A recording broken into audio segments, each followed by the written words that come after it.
Bapak Ibu, yang terhormat Ibu Kepala Sekolah SD Negeri 2 Petung, yang kami hormati Bapak Ibu Guru SD Negeri 2 Petung, yang kami hormati pula Bu Nani Andayani SPD selaku pemateri diseminasi budaya positif. Pertama-tama marilah kita mengaturkan puja syukur kehadapan Tuhan Yang Maha Esa karena atas rahmat beliau kita bisa berkumpul di ruangan ini guna melaksanakan seminar diseminasi budaya positif yang dilakukan oleh Bu Nani Andayani SPD selaku guru calon guru penggerak angkatan 10. Perkenalkan di sini saya Nia Krisna Putri sebagai pembawa acara yang akan menyampaikan susunan acara pada pagi hari ini. Yang pertama pembukaan yang kita lewati bersama. Yang kedua sambutan kepala sekolah yang pada hari ini diwakili oleh Bapak Khoiri Mahmudi SAG FPD. Kepada beliau disilakan.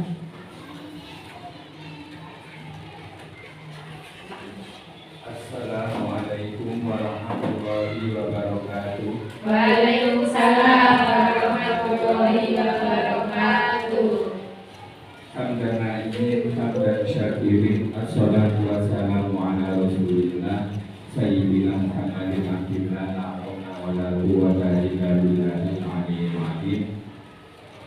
Yang terhormat Ibu Kepala Sekolah SDN 2 Petung, yang kami hormati Bapak Ibu Guru SDN 2 Petung, dan tak lupa kepada Bu Nani selaku TGP Angkatan 10 yang akan memberikan materi dengan judul penyebaran pemahaman dan penerapan budaya positif. Pertama-tama marilah kita memanjatkan puja dan puji syukur kepada Allah Subhanahu wa Ta'ala karena atas rahmat nikmat taufik dan hidayahnya sehingga kita pada waktu yang penuh barokah ini bisa hadir dalam sosialisasi pemahaman dan penerapan budaya positif. Kedua kalinya sholawat dan salam kami haturkan kepada junjungan kita Nabi Muhammad Sallallahu Alaihi Wasallam. Di sini kami mewakili sebagai kepala SDN 2 Petung pertama memberikan motivasi, juga memberikan rasa terima kasih kepada Bu Nani selaku TGP Angkatan 10 yang telah memberikan wawasan kepada kami semuanya dengan tema menyebarkan pemahaman dan penerapan budaya positif. Semoga dengan adanya sosialisasi ini di sekolah kita ini, sekolah kita berjalan maju, sekolah kita berjalan baik, terbina hubungan yang harmonis antara guru, murid, dan wali murid. Mungkin itu saja dari kami. Kami akhiri. Wassalamualaikum warahmatullahi wabarakatuh. Waalaikumsalam warahmatullahi wabarakatuh. Disampaikan terima kasih kepada Bapak Khoiri yang telah memberikan sambutan selaku mewakili Ibu Kepala SD Negeri 2 Petung.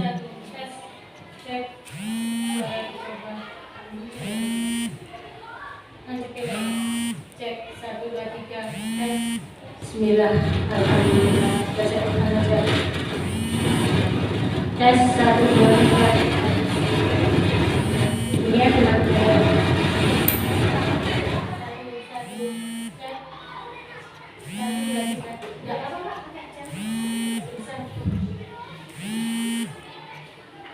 tes. Terima kasih. Bisa ya.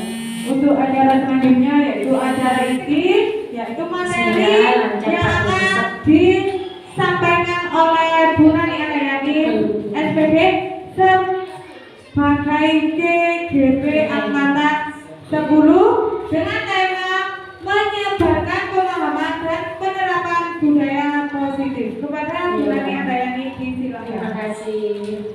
Tepuk tangan.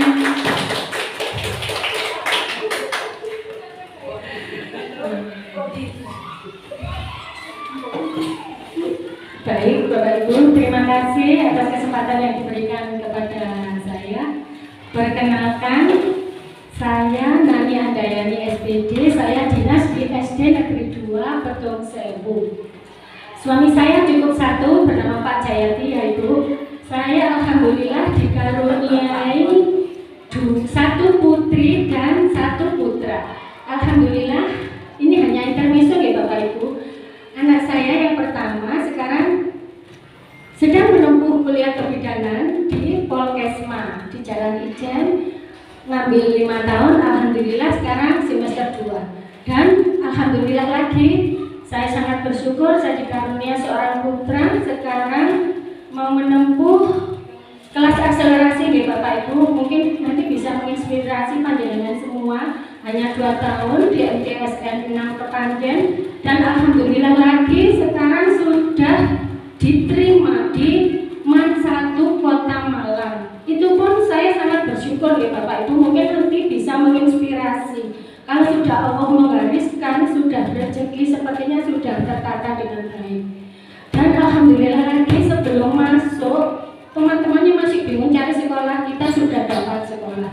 Itu hanya intermezzo lagi, yaitu bukannya saya pamer, di sini kita berbagi dan bisa menginspirasi untuk Bapak Ibu guru yang lain agar putra-putranya lebih bersemangat lagi dalam belajar.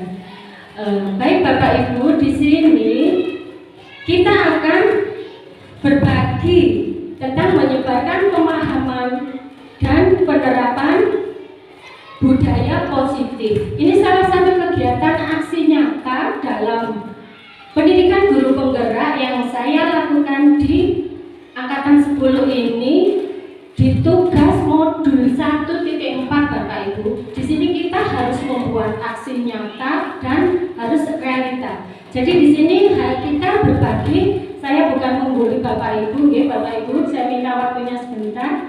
Baik Bapak Ibu, kita akan melakukan ice breaking. Saya ingin kita di sini fokus, kita di sini harus bahagia, salam bahagia ya Bapak Ibu. Tepuk 1, tepuk 2, tepuk 3, good. Tepuk semangat, semangat, semangat. Baik Bapak Ibu. Nah, tadi Bapak Ibu kelihatan belum berbahagia dengan ice breaking. Ada lagi satu. Kalau saya mengatakan pegang telinga, berarti Bapak Ibu melihat dan melakukan yang saya perintahkan. Monggo Bapak Ibu kita berdiri, panjenengan berdiri semuanya. Pegang telinga, good. Pegang hidung, pegang kepala, pintar fokus semua ya. Pegang dagu, pegang kepala, telinga, dagu, mulut, mata, kepala, telinga, mulut, hidung, pintar. Tepuk tangan juga semuanya. Baik Bapak Ibu, silakan panjenengan duduk semua. Saya ingin meningkatkan konsentrasi kita semua. Terima kasih, ternyata Bapak Ibu sudah konsentrasi, dan mari kita ambil nafas. Hempaskan. Rasakan kita seperti di hutan cemara Bapak Ibu, hutan pinus. Ambil nafas yang panjang. Baik, terima kasih. Baik Bapak Ibu, seperti materi yang kita sampaikan tadi, menyebarkan pemahaman dan penerapan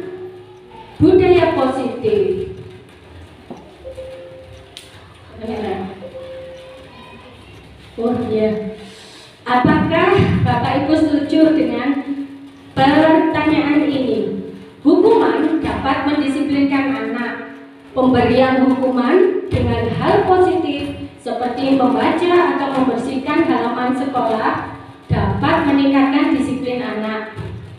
Memberikan penghargaan dapat meningkatkan motivasi anak.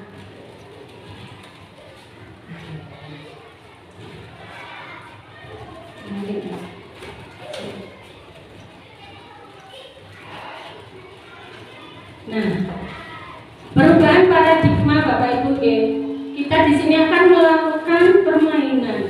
Anda dan teman Anda akan melakukan kegiatan. Cobalah buka.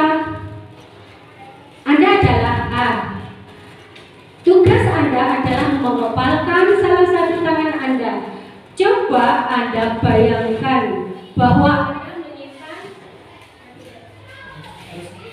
menyimpan sesuatu yang sangat berharga di dalam kepalan tangan Anda.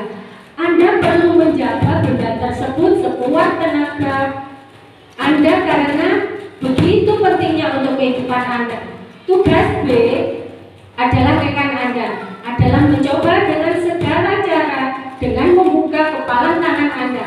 Teman Anda B boleh membujuk, menghardik, mengintimidasi, memarahi, menggoda, menggelitik, bahkan menawari Anda uang agar Anda bersedia membuka kepalan tangan Anda. Nah, apa yang terjadi Bapak Ibu? Apakah Anda atau B membuka kepalan tangan Anda? Mengapa? Apa alasan? Alasan Anda atau B membuka kepalan tangan Anda? Apakah Anda atau B? Ini bisa kita praktekkan Bapak Ibu ya. Kita minta 2 orang sukarelawan maju ke depan. Coba Bu Putri minta tolong maju membawa apa yang mengepalkan tangan. Boleh cari pasangan satu Bu Betty. Nah, ya. Salah satu, jadinya boleh janjian ya Bapak Ibu, Bu Betty dan Bu Putri bisa janjian dulu, satu mengepalkan, satu menebak. Mungkin Bu dibantu ya. Iya. Ngambil benda yang sangat Ibu hargai. Silakan ngambil dulu benda yang sangat dihargai. Boleh, tidak boleh, sudah ya. Monggo, berarti Bu panjenengan sebagai yang B, yang A panjenengan, yang B panjenengan menebak apa yang digenggam oleh Ibu Guru ini. Boleh dibuka dengan apapun, tidak bisa itu boleh menghardik karena ini suatu pertahanan, sesuatu yang harus kita rahasiakan. Iya. Boleh ditebak, silakan. Apa itu? Boleh dengan merayu atau bagaimana? Apa? Karena dia itu kan Mempertahankan. walaupun ada bertahan, walaupun walaupun dikasih uang. Apa yang akan terjadi Bapak Ibu? Dalam kegiatan ini sesungguhnya siapa yang memegang kendali atau untuk menggerak dan memegang kepalanya? Yang di sana memegang kepala tangan. Silakan. Ayo Bu Putri, silakan ngomong. Dengan cara asosiasi agar kepala itu akan bisa. Tidak bisa ya. Itulah suatu. Tidak bisa. Itu karena kita suatu apa pembelaan diri, memegang kendali, kita mempunyai kontrol untuk kehidupan kita, apa yang kita pertahankan. Baik, boleh ditebak Bu Betty? Nah, ternyata tepuk tangan untuk Bu Betty. Mengapa harus digenggam? Karena itu suatu ikatan perkawinan, cincin perkawinan. Ibu kembali. Masyarakat ini. Dalam kegiatan ini, sesungguhnya siapa yang memegang kendali kontrol atau untuk membuka atau menutup kepalan tangan. Nah, kita di sini akan berbicara tentang teori kontrol ya Bapak Ibu. Perubahan paradigma, teori kontrol, ilusi guru mengontrol murid, ilusi bahwa semua penguatan positif, efektif dan bermanfaat, ilusi bahwa kritik dan membuat orang merasa bersalah dapat menguatkan karakter, ilusi bahwa orang dewasa memiliki hak untuk memaksa. Perubahan paradigma stimulus merespon. Kita di sini teori kontrol. Stimulus respon, realitas atau kebutuhan kita sama. Teori kontrol, realitas, kebutuhan kita berbeda. Stimulus respon, semua orang melihat hal yang sama. Setiap orang memiliki gambaran yang berbeda. Kita mencoba mengubah orang agar berpandangan sama dengan kita. Teori kontrolnya, kita berusaha memahami pandangan orang lain tentang dunia. Perilaku buruk dilihat sebagai suatu kesalahan. Semua perilaku memiliki tujuan. Orang lain bisa mengontrol saya, hanya Anda yang bisa mengontrol diri sendiri. Saya bisa mengontrol orang lain. Kontrolnya, Anda tidak bisa mengontrol orang lain. Pemaksaan ada pada saat rujukan yang gagal, seperti tadi yang dipraktekkan Bu Betty dan Bu Putri. Kolaborasi dan konsensus menciptakan pilihan-pilihan baru. Model berpikir anak-anak, model berpikir anak-anak. Nah, Bapak Ibu, apa itu budaya positif? Apa itu budaya positif? Betul enggak? Budaya positif adalah nilai-nilai keyakinan-keyakinan dan kebiasaan-kebiasaan di sekolah yang berpihak pada murid dapat berkembang menjadi pribadi yang kritis, penuh hormat dan bertanggung jawab.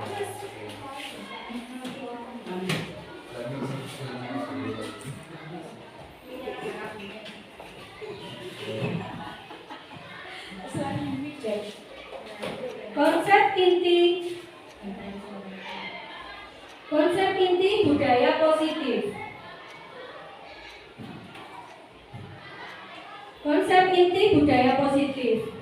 Di sini kita akan mempelajari disiplin positif, nilai-nilai kebijakan universal, keyakinan kelas, kebutuhan dasar manusia, posisi kontrol, dan segitiga restitusi. Pakai yang mana saja? Biar videonya terdengar suaranya. Nah, Bapak Ibu, apa itu disiplin positif? Disiplin positif merupakan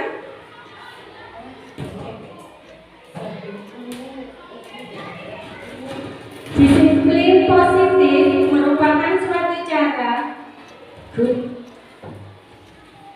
penerapan disiplin tanpa kekerasan dan ancaman yang dalam praktiknya melibatkan komunikasi tentang perilaku yang efektif antara orang tua dan anak.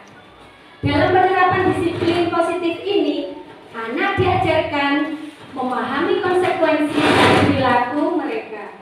Selain itu, disiplin positif juga mengajarkan anak bertanggung jawab serta rasa hormat dalam berinteraksi dengan lingkungannya. Jadi Bapak Ibu begini, disiplin positif merupakan salah satu cara penerapan disiplin yang bertujuan untuk menumbuhkan kesadaran serta pemberdayaan anak untuk melakukan sesuatu tanpa sokokan, ancaman maupun hukuman. Nah, teori motivasi, hukuman, dan penghargaan serta restitusi terbagi menjadi motivasi perilaku manusia, hukuman dan konsekuensi, serta restitusi. 3 motivasi perilaku manusia. Yang pertama, untuk menghindari ketidaknyamanan atau hukuman. Yang kedua, untuk mendapatkan imbalan atau penghargaan dari orang lain, untuk menjadi orang yang mereka inginkan, dan menghargai diri sendiri dengan nilai-nilai yang mereka percaya. 3 motivasi perilaku manusia di sini ada motivasi eksternal dan motivasi internal. Yang dimaksud motivasi eksternal di sini yaitu untuk menghindari ketidaknyamanan atau hukuman, untuk mendapatkan imbalan atau penghargaan dari orang lain. Motivasi perilaku manusia yang di sini yang sangat berpengaruh sendiri adalah motivasi internal, untuk menjadi orang yang mereka inginkan dan menghargai diri sendiri dengan nilai-nilai yang mereka percaya. Jadi di sini motivasi dari diri seseorang, motivasi internal itu sangat membantu untuk perkembangan anak didik. Motivasi eksternal hanyalah sebagai pendukung. Jadi yang paling penting adalah motivasi internal. Nah, Bapak Ibu guru yang hebat, di sini kita akan berbicara tentang hukuman dan konsekuensi. Adakah perbedaan antara hukuman dan konsekuensi?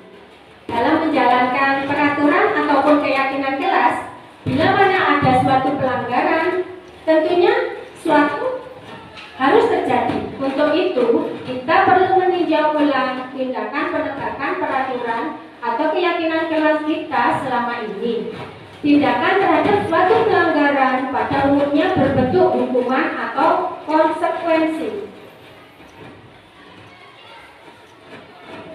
Hukuman dan konsekuensi. Konsekuensi adalah merupakan akibat langsung dari suatu perbuatan yang dilakukan oleh murid itu. Kalau hukuman adalah sesuatu yang dijatuhkan kepada pelaku melalui prosedur keadilan. Nah, Bapak Ibu guru yang hebat, saya menginginkan panjenengan aktif kita di sini membedakan antara hukuman atau konsekuensi. Di sini ada pernyataan mencatat 100 kali di dalam buku kalimat. Saya menginginkan panjenengan maju dan menempelkan di bagian sini. Ada hukuman atau ada konsekuensi. Silakan Bapak Ibu lari melindungi ke lapangan basket 2 kali karena terlambat hadir di sekolah. Termasuk apa? Silakan. Oh, hukuman. Membersihkan tumpahan air di meja, tulis karena tersenggol pada saat belajar. Monggo. Silakan ditempel. Silakan dilihat berbagi. Pak Abdullah. Silakan dilihat. Ini ada apa?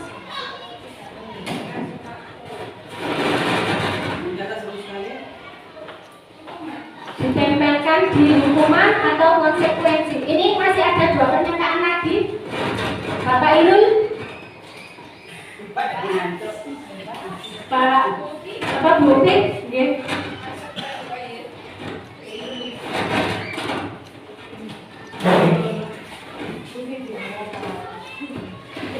silakan difoto ya, Bu Putri untuk dokumentasinya lagi. Baik Bapak Ibu, kita cek sekarang hukuman dan konsekuensi di foto. Lari mengelilingi lapangan, termasuk hukuman. Yang konsekuensi membersihkan tumpahan air di meja.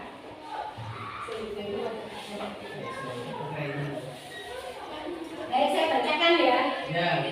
Murid diminta bertelanjang kaki sepanjang hari karena tidak menggunakan sepatu warna hitam sesuai peraturan sekolah. Termasuk hukuman ya Bapak Ibu? Betul.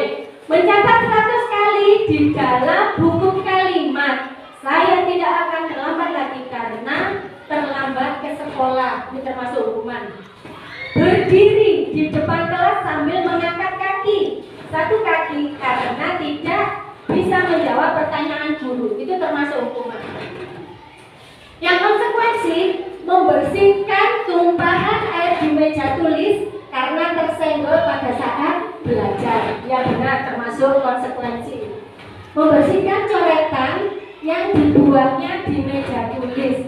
Good. Tepuk tangan untuk kita semua. Terima kasih.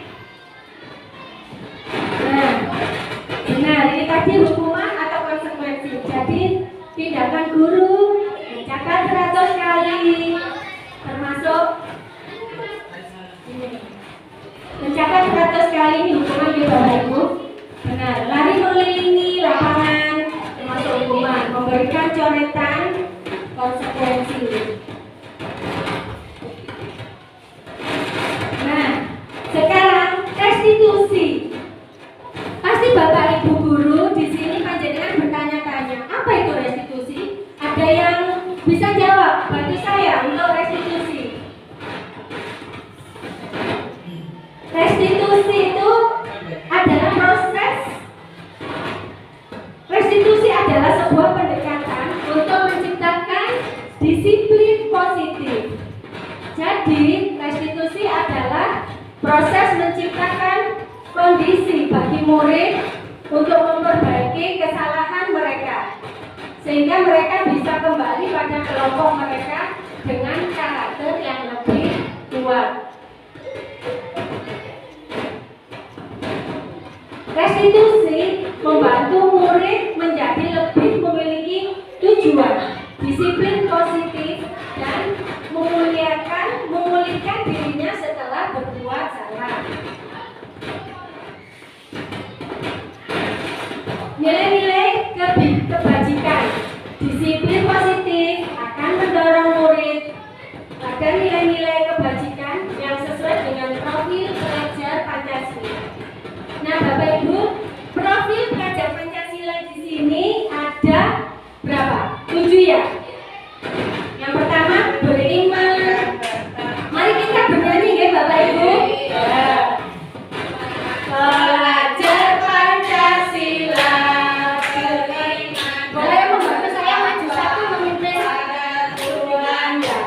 Publik bantu saya. Berakhlak mulia, berkebinekaan global, gotong royong mandiri, kreatif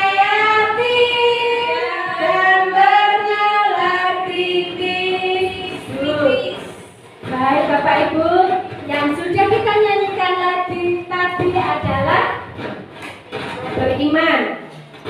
Ya, profil pelajar Pancasila yang sudah kita nyanyikan di sini ada beriman dan bertakwa kepada Tuhan Yang Maha Esa dan berakhlak mulia. Jadi di sini kita harus bisa membentuk karakter anak didik yang bisa memahami dan berkonsep berketuhanan.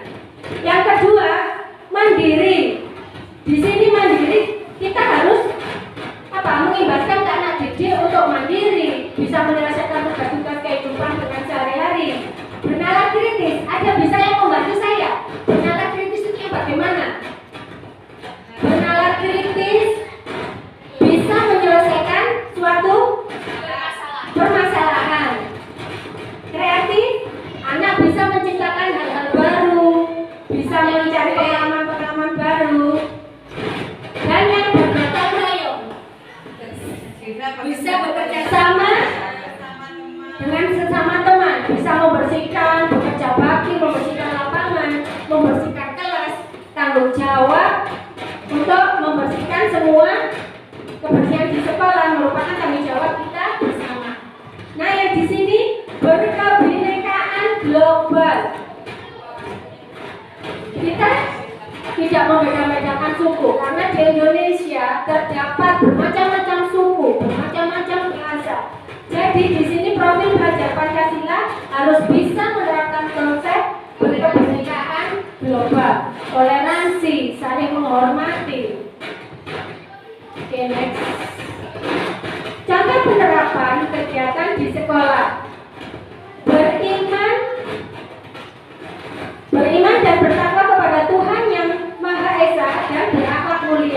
berdoa, bersikap ramah, sopan, dan menghargai sesama manusia, berkebinekaan global, mengenal dan menghargai teman dari suku yang berbeda, gotong royong, berkolaborasi dengan orang lain, menanamkan kepedulian pada hal-hal yang berkaitan dengan kepentingan bersama, mandiri. Sebagai contoh, apabila dihadapkan dalam suatu yang sulit, seseorang siswa dapat dengan tenang mencari solusi sendiri dan menghadapi sesuatu dengan bijak. Bernalar kritis. Di sini, cara setiap siswa memperoleh dan memproses informasi serta gagasan. Kreatif, memberikan ide yang berbeda dari teman-teman lain dalam suatu proyek, mencari inspirasi dan melahirkan gagasan baru.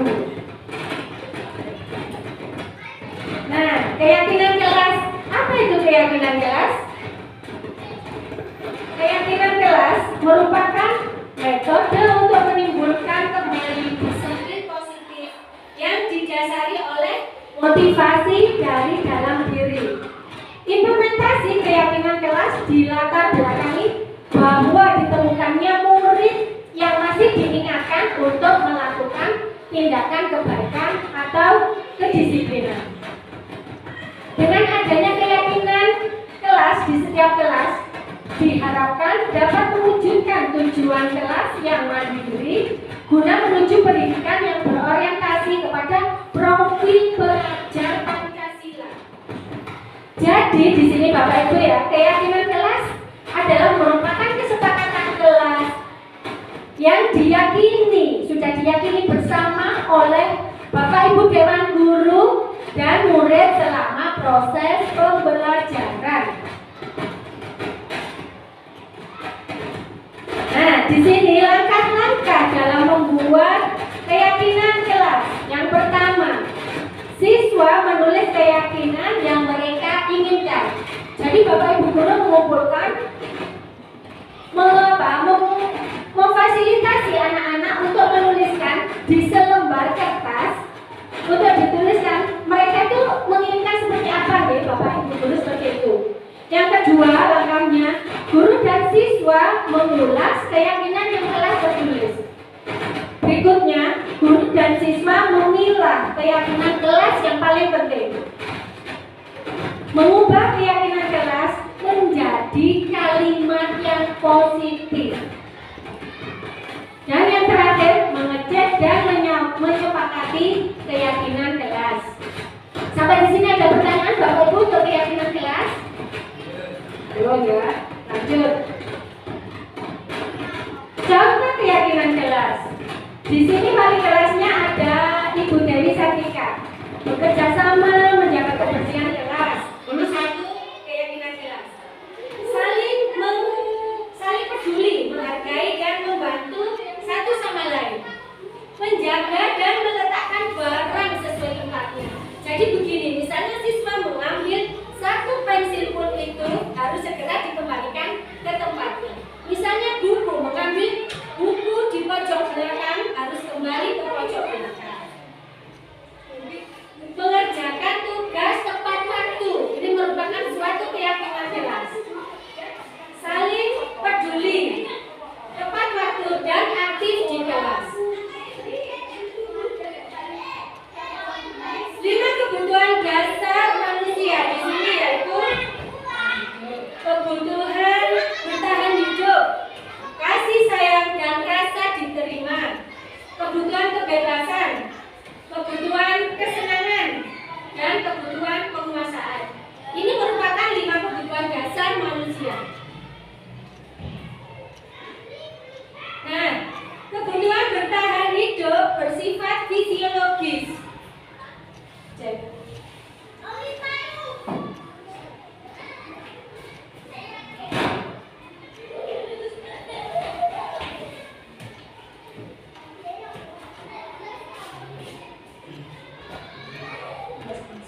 Cek, loh, bisa masuk ini bisa. Ya, tolong lanjut ya. Bertahan hidup bersifat fisiologis.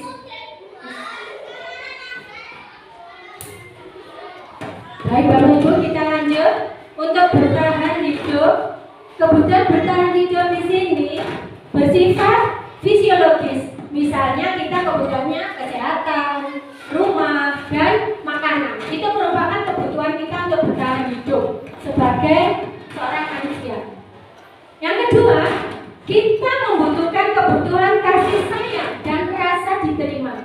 Kebutuhan psikologi, ingin disukai dan diterima oleh lingkungan dengan baik. Itu merupakan kebutuhan dasar manusia. Kebutuhan akan penguasaan, kebutuhan pengakuan atas kemampuan yang berhubungan dengan kekuatan untuk mencapai sesuatu. Nah, di sini kebutuhan berikutnya adalah kebebasan, menyukai hal-hal yang baru dan menarik, dan suka mencoba-coba. Kebutuhan dasar manusia di sini yang berikutnya adalah kesenangan Bapak Ibu. Karena setiap manusia membutuhkan kesenangan. Kebutuhan untuk mencari kesenangan, bermain, dan tertawa. Itu merupakan kebutuhan dasar manusia. 5 posisi kontrol. 5 posisi kontrol di sini kita sebagai pendidik yang pertama yaitu sebagai penghukum. Yang kedua pembuat rasa bersalah, pemantau. Kita sebagai guru, teman. Posisi kontrol yang berikutnya sebagai manajer.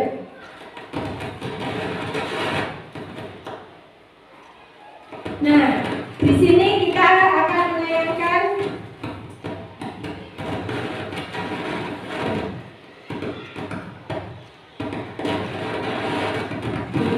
diklikkan video. Ini video ini. Nah, mari kita saksikan.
Sudah berapa kali terlambat itu marah-marah ya bu gurunya.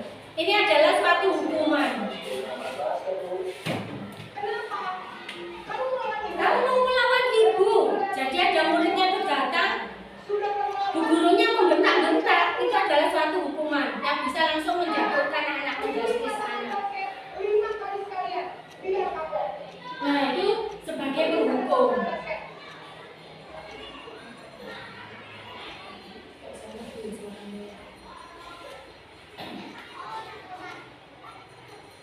Ini adegan sebagai hukuman.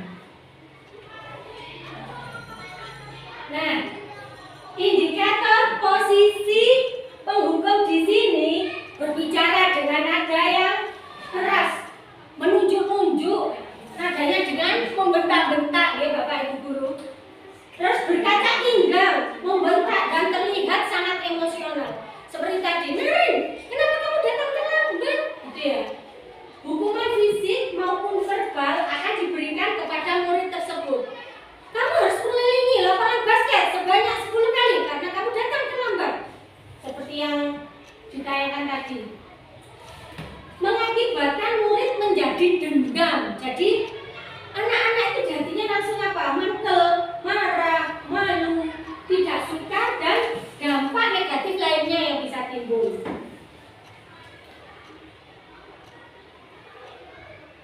Nah ini ada video yang kedua.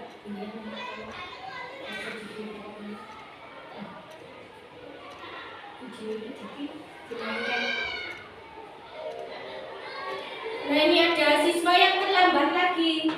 Nah, bu guru piketnya ini, bu guru piketnya langsung Narin, sambil teriak. Waduh, dipanggil bu guru. Narin, sambil membeli. Narin, Narin.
Nah, indikator posisi pembuat rasa bersalah Bapak Ibu. Guru berbicara dengan nada cenderung lembut, tenang, namun kata-katanya menyalahkan murid. Guru akan mengatakan pertanyaan bahwa guru menderita akibat perbuatannya. Akibatnya, murid akan merasa bersalah, rendah diri, dan menarik diri dari lingkungan pergaulannya.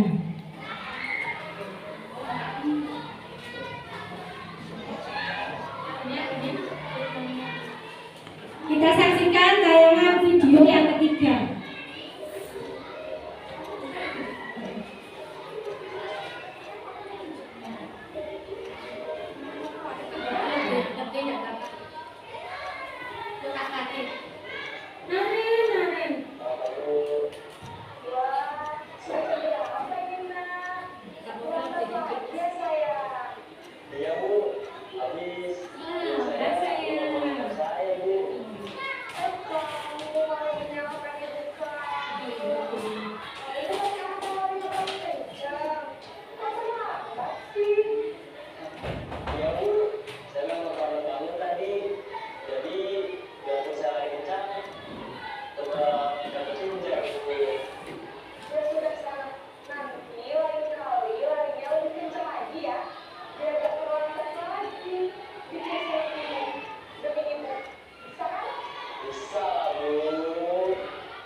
Indikator posisi teman nih. Jadi guru bicara dengan ramah, cenderung bersenda gurau untuk menghangatkan suasana. Ini kurang baik posisi kontrol sebagai teman. Kalau kita sebagai guru nih Bapak Ibu, tidak boleh tercipta hubungan yang akrab namun menyebabkan murid tergantung pada satu orang, satu ketergantungan, tidak mandiri dan tidak bisa berpikir untuk dirinya sendiri. Jadi posisi kontrol ini kurang baik Bapak Ibu.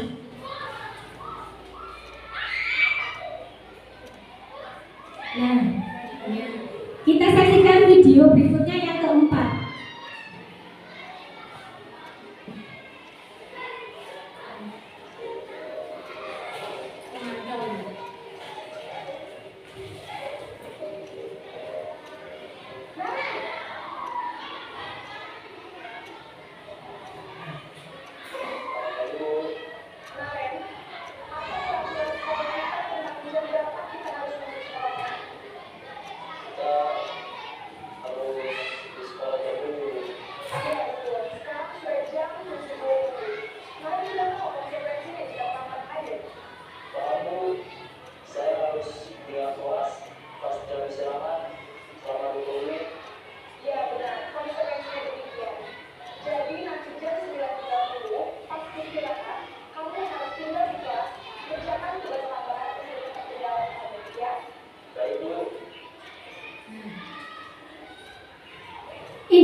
bersuara datar, tidak emosional, tidak bersenda gurau, serta mengarahkan murid pada peraturan dan konsekuensi.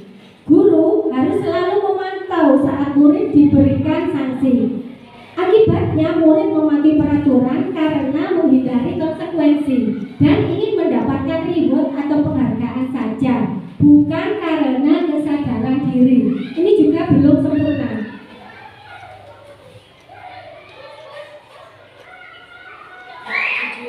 Video berikutnya, video yang terakhir ini sebagai manajer. Nah, kita saksikan Bapak Ibu.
Tidak bernada tinggi, tidak emosional, dan juga tidak terlalu ramah.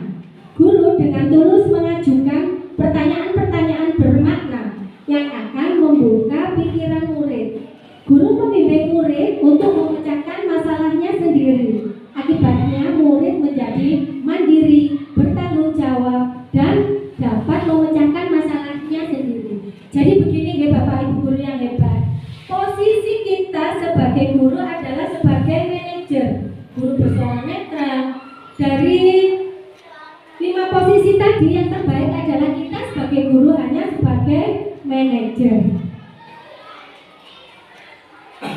Untuk menumbuhkan budaya positif di kelas dan di sekolah, maka posisi guru sangat sentral.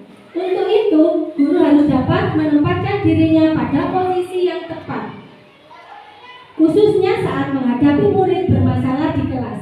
Posisi manajer adalah posisi yang paling ideal kita untuk menjadi seorang guru.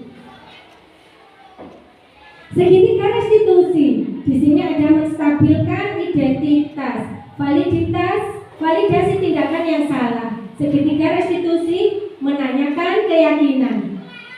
Validasi tindakan yang salah, segitiga restitusi sebagai ini dinamakan segitiga restitusi karena kita menstabilkan emosi, menanyakan keyakinan, dan validasi tindakan. Ini ada tayangan video tentang segitiga restitusi. Mari kita saksikan Bapak Ibu guru.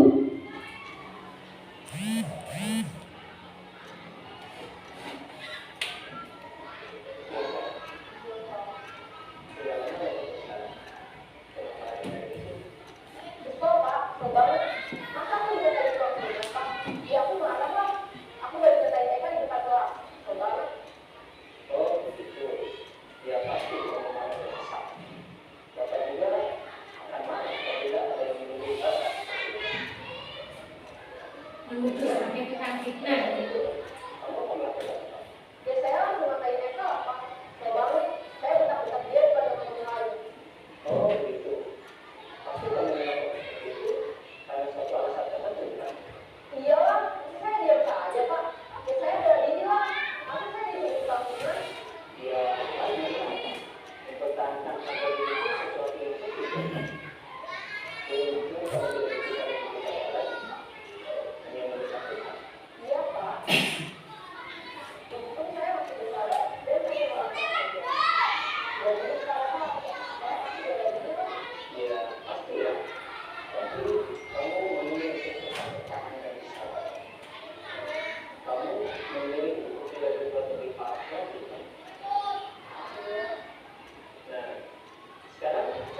Tahapan segitiga restitusi tadi ada tayangan video menstabilkan identitas. Setiap orang pasti pernah melakukan kesalahan. Kesalahan kamu bukan satu-satunya yang pernah melakukan ini. Validasi tindakan yang dilakukan oleh Bapak tadi, kamu tentu punya alasan mengapa melakukan. Adakah ini cara yang lebih efektif untuk mendapatkan apa yang kamu butuhkan? Menanyakan keyakinan jelas apa yang telah kita sepakati. Kamu ingin menjadi orang seperti apa? Nah, terima kasih. Dari tayangan itu tadi Bapak Ibu Guru, kita telah mempelajari budaya positif tentang segitiga restitusi. Tindakan kita, posisi kontrol sebagai seorang guru yang baik adalah sebagai manajer. Baik Bapak Ibu Guru, sampai di sini ada pertanyaan? Saya kasih waktu 1 pertanyaan. Ya silakan Bu B. Assalamualaikum warahmatullahi wabarakatuh. Waalaikumsalam warahmatullahi wabarakatuh. Terima kasih atas kesempatannya. Tadi saya tertarik sekali waktu Bu Nani membahas tentang motivasi eksternal dan juga motivasi internal. Nah, saya ingin tahu perbedaan antara motivasi internal dan eksternal itu seperti apa. Terus katanya tadi kan lebih baik untuk memiliki motivasi internal. Nah, cara supaya anak-anak bisa memiliki motivasi internal itu seperti apa? Terima kasih. Baik, langsung saya jawab ya Bu B. Terima kasih. Jadi di sini yang saya tangkap, motivasi internal itu Bapak Ibu Guru ya, harus bisa kita datangkan atau kita tumbuhkan dari dalam diri siswa itu sendiri. Jadi faktor utama yang mempengaruhi itu dari dalam dirinya. Jadi sebagai seorang guru, kita di sini guru, orang lain hanyalah faktor eksternal. Jadi kita bagaimana memberi persepsi ke siswa itu untuk membangun, misalnya, nah kamu harus rajin belajar. Guru kan hanya bisa menasihati seperti Bu Pi ya, dan anaknya itu harus bisa membangun apa ya, semacam mindset, harus bisa mengcover dari dalam dirinya untuk tumbuh. Saya harus bisa belajar misalnya kesulitan matematika. Itu bisa diterima ya Bu Pi. Jadi internal itu sangat berpengaruh dari dalam diri siswa itu sendiri. Ya, terima kasih, bisa diterima jawabannya ya. Baik Bapak Ibu, terima kasih atas waktu dan perhatiannya. Kalau semua kebenaran itu datangnya dari Allah dan kesalahan itu datangnya dari saya hanya sebagai manusia biasa.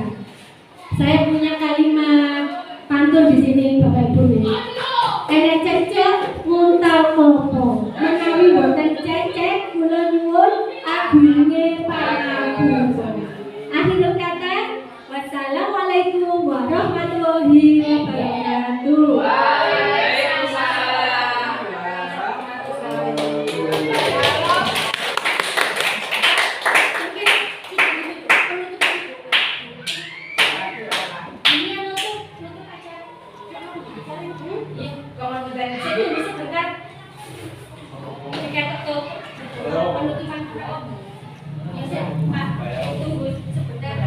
Demikian tadi materi yang telah disampaikan oleh Bu Nani selaku CGP Angkatan 10.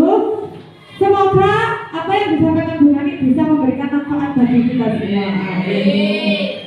Nah, untuk acara selanjutnya yaitu penutup yang akan dipandu oleh Pak Arjuna dengan doa.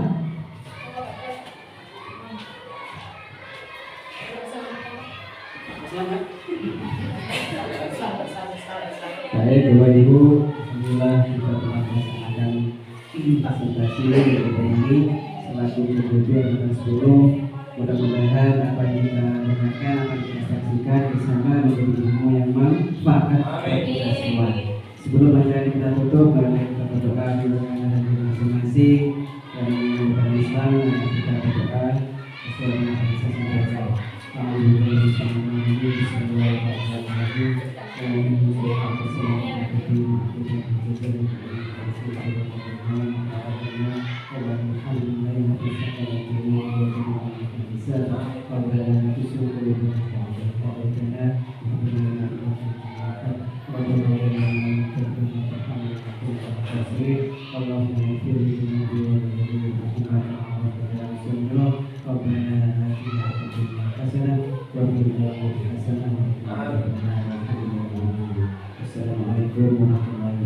wabarakatuh. Waalaikumsalam warahmatullahi wabarakatuh.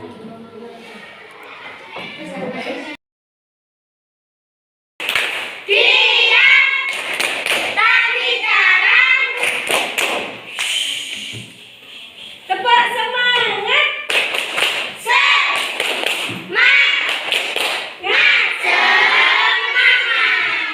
Assalamualaikum warahmatullahi wabarakatuh.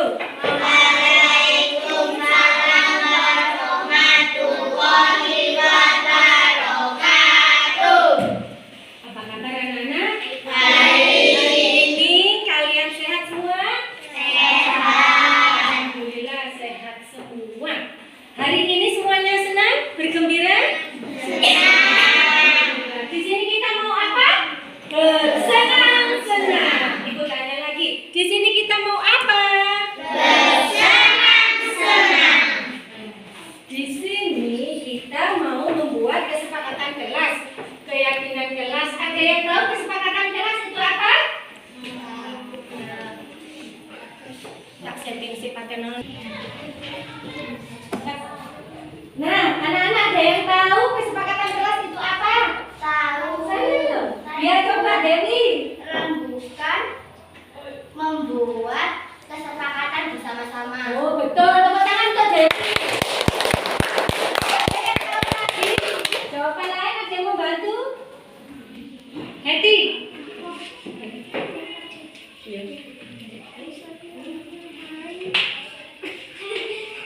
Kita akan membagikan kertas, ambil bolpen ya. Nanti kalian akan membuat kesepakatan kelas, misalnya apa? Kesepakatan kelas. Nanti kita taruh di depan kelas. Misalnya, nggak usah boleh. Misalnya kalian apa? Nggak boleh jajan. Kesepakatan kelas ya. Kamu nggak boleh.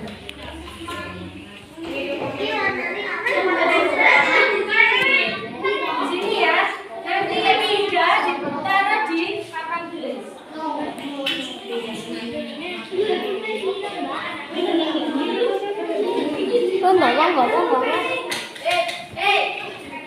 Coba udah dapat pensil. Aku tadi aku nyari. Coba. Ayo kesepakatan. Terus di papan. Ini coba saya dapat pensil. Ya, aku nyala ya. Nyala apa mati iki? Nyala. Dan saya belum, Bu. Misalnya di sini ya.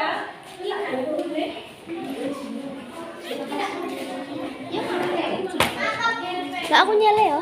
Masih Kesepakatan kelas. Kamu peraturannya gimana sih Pak? Kesepakatan kelas. nanti mau gimana? Oh iya lali berarti. Yang taruh di sini ya.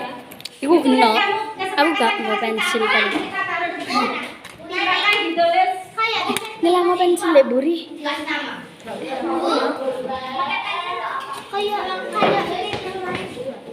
Terus di sini. Pasang di sini ya. Nyelang pensil. Nanti kita bahas bersama, langsung dipasang di sini ya. Taruh di sini. Ambil sini. Taruh sini. Nah, di sini. Dipasang di sini ya. Nanti kita buat kesepakatan. Nanti akhirnya buat peraturan kelas. Ditaruh di sini ya sayang ya.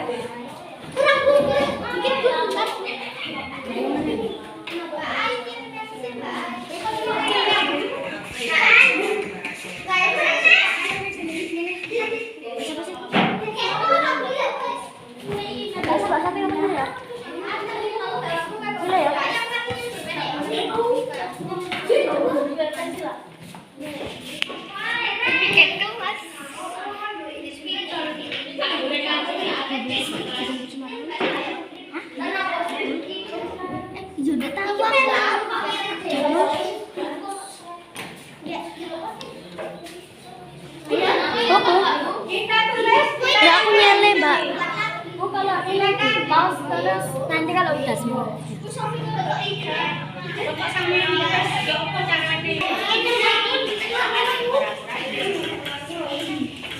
Ayo sudah semua.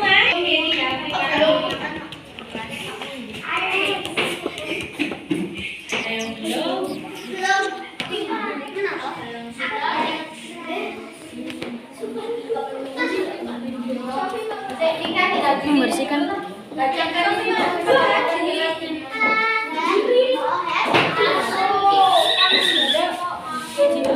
Iya sudah.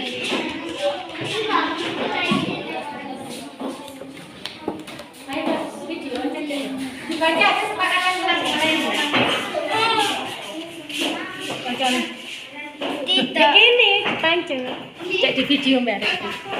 Tidak boleh jajan tidak boleh jajan sembarangan. Terus tidak boleh membuli teman. tidak boleh membuli teman, tidak boleh Boleh ngobrol sama teman sebelum pelajaran selesai. Tidak boleh lari-lari di kelas, piket kelas bersama-sama. Tidak boleh bully. Tidak boleh berlari-larian di dalam kelas sewaktu pembelajaran. Tidak boleh bertengkar dengan teman. Selalu rutin piket kelas. Membersihkan tempat belajar. Tidak boleh ramai saat pelajaran. Tidak boleh saat piket kelas. Tidak boleh lari dari tanggung jawab ya. Tidak boleh menyontek saat ujian. Tidak boleh berkata kasar. Tidak boleh jajan sembarangan. Jajannya harus di kantin. Tidak boleh makan waktu jam pelajaran. Tidak boleh mainan di dalam kelas. Membuang sampah. Tidak boleh sembarangan, harus pada tempatnya. Kita harus selalu menghargai teman. Tidak boleh berbicara bersama teman saat sedang pelajaran. Kalau yang Kalau yang tidak mengerjakan PR dihukum. Tidak membeda-bedakan teman dan saling menghargai teman. Tidak boleh ada pembulian karena kita semuanya teman. Nah, anak-anak, dari keyakinan kelas ini kita akan membuat peraturan kelas yang harus kita sepakati, kita lakukan. Ibu ulangi lagi ya. Tidak boleh jajan sembarangan. Kita harus menghargai teman. Itu keyakinan yang harus kita sepakati. Terus apa lagi tadi? tidak boleh membuli. Ya, tidak boleh membuli teman. Terus apa lagi? Tidak boleh membuang sampah sembarangan. Terus apa lagi tadi? Tidak boleh berfoto sama Iya, tidak boleh berlari-lari di kelas saat guru menjelaskan. Ayo apa lagi? boleh makan. Tidak boleh makan sewaktu jam pelajaran. Itu sudah keyakinan kelas ya. Kalau melanggar konsekuensinya apa? Dihukum. Terus apa lagi? Membuang sampah tidak boleh sembarangan. Tidak boleh mencontek waktu ujian di bilangan harian ya. Nah, dari kesepakatan kelas ini apa kita bisa membuat peraturan? Ini kita tingkatkan untuk keyakinan kelas. Kita laksanakan untuk peraturan kelas kita yaitu kelas 4. Kita sepakat? Mulai kapan ini kita laksanakan? Sekarang, besok dan seterusnya. Kalau melanggar apa? Konsekuensinya harus ada apa?